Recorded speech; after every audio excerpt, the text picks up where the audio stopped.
اس وقت جموں کشمیر کے حوالے سے بات کریں تو کئی سارے ایسے مدعے ہیں، کئی سارے ایسے چیلنجز ہیں جو نہ صرف یہاں کی الیکٹڈ گورنمنٹ کو بلکہ جو اپوزیشن ہے ان کو بھی اٹھانے چاہیے، اپنا رول ادا کرنا چاہیے، ایک پازیٹیو رول ادا کرنا چاہیے جب بات کرتے ہیں ہم ایک اپوزیشن کی۔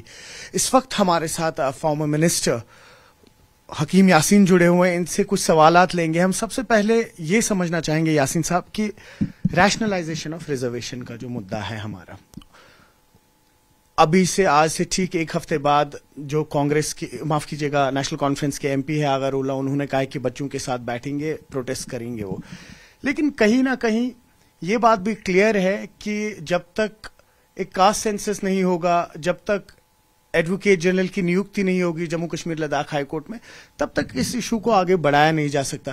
کیا اپوزیشن اس سے واقف نہیں ہے؟ جناب، سب سے پہلے میں یہ کہوں کہ ہماری بدقسمتی ہے ریاست جموں و کشمیر کی، ہر وقت رہی ہے، کوئی نہ کوئی مسئلہ ہر وقت کھڑا ہو جاتا ہے، اور سیریسلی ہم کبھی بھی نہیں سوچتے ہیں فیوچر کے بارے میں، ہم صرف کیجولی دیکھتے ہیں۔ ہمارا رول رہا ہے زیادہ مخالفت برائے مخالفت۔ ہمارا رول بننا چاہے تعمیر و ترقی کے لحاظ سے، مخالفت تو ہمارا حق ہے، مگر وہ جائز طریقے سے اور مدعوں پر ہونی چاہیے، نہ کہ مخالفت برائے مخالفت نہیں ہونی چاہیے۔ یہ ہمارے ایک عادت بنی ہے، جو کہ میں نے حالیہ اب دیکھ رہے ہیں اپنے ساتھیوں سے، اپنے دوستوں سے، کہ ان کے لینگویج کے بارے میں، ان کے کہنے کے بارے میں، ان کے سوچ کے بارے میں میری گزارش ہے سبوں سے، ہمیں لوگوں کے بارے میں سوچنا ہے، یہاں نوجوانوں کے بارے میں سوچنا ہے۔ ریسنٹلی جو ہمارے پاس یہ ریزرویشن کا جو مدعا ہے، بڑا سیریس مدعا ہے، ہمیں سیریسلی اس بارے میں بھی سوچنا چاہیے۔ اور بدقسمتی یہ ہے کہ 37 سال پہلے تھے، ایک سرکار جو پہلی تھی یہاں، اب نام نہیں لینا چاہتا ہوں، اور انہوں نے اس کو 3 سال گھٹا کر 32 پر لایا۔ پہلے تو وہاں پر 37 تھے، اب وہی لوگ بھی چلاتے ہیں۔ ان کو یہ سوچنا چاہیے تھا اس وقت جب 37 تھا کہ انہوں نے 32 پر لایا۔ اب ان کا چلانا اس وقت مجھے لگتا ہے ٹھیک نہیں ہے، بلکہ ان کو لوگوں سے معافی مانگنی چاہیے، جوانوں سے معافی مانگنی چاہیے۔ دوسرا یہ ہے کہ یہ کنسرن جو ہمارا اس ریزرویشن میں ہے بہت سیریس ہے، اس میں ہمیں تہ تک جانے کی ضرورت ہے۔ ہمارا جو ہمدردی یہ نوجوان پڑھے لکھے ان کے ساتھ ہے، ریزرویشن ہونی چاہیے، مگر کس ڈھنگ سے ہونی چاہیے؟ کسی کے ساتھ زیادتی نہیں ہونی چاہیے، اور کسی کے ساتھ ناانصافی نہیں ہونی چاہیے۔ اس وقت ہمیں اس طریقے سے، آج ہماری اسٹیٹ سبجیکٹ ہے نہیں، آج ہماری ڈومسائل ہے۔ جب تک اسٹیٹ میں کاسٹ سینسس نہ ہو صحیح طریقے سے، ہمیں پتہ چلے کیا کیا کس کا کیا ریشو ہے، یہ ہمیں تھوڑا بہت اس بارے میں انتظار کرنا پڑے گا جب تک کاسٹ سینسس ہو، تاکہ جو روح اللہ صاحب جو حال ہی میں انہوں نے فرمایا میں 20 کو اس پر دھرنے پر جا رہا ہوں، ہم ان کے ساتھ ہیں، ان بچوں کے ساتھ ہیں، ہماری ہمدردی ہے، مگر ایسا نہ بھی ہو کہ ان کے ساتھ کوئی غلطی یا زیادتی ہو۔ اس لحاظ سے جب تک ہمیں اس تہ میں جانے کی ضرورت ہے کہ پہلے یہاں ایڈوکیٹ جنرل تو ہے ہی نہیں ابھی، جس سے بھی ہائی کورٹ میں، جس سے ہماری بہت بڑی پرابلم ہے۔ اب حکومت کو بھی 2 سال ہونے لگے ہیں، اور اس وقت بھی ایڈوکیٹ جنرل ہمارے پاس نہیں ہے، ہمیں اس کی طرف بھی دیکھنے کی ضرورت ہے۔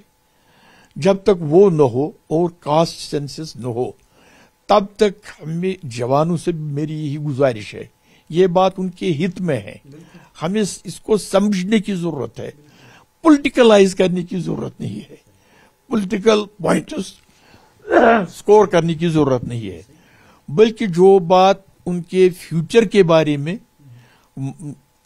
صحیح رہے، اس طریقے سے ہمیں اس چیز کو آگے لے جانے کی ضرورت ہے۔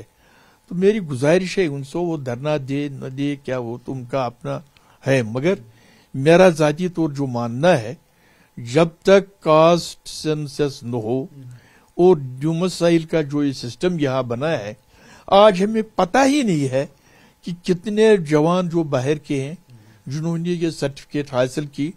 ایسا نہ ہو کہ اس وجہ سے بھی ہماری جوانوں پر، جہاں ہم جوانی کے فیوچر کے بارے میں بات کرتے ہیں، اس جلد کی بازی کی وجہ سے ایسا نہ ہو کہ اس تناسب میں ہم آئے جہاں ہمارے بچوں کو نقصان ہو.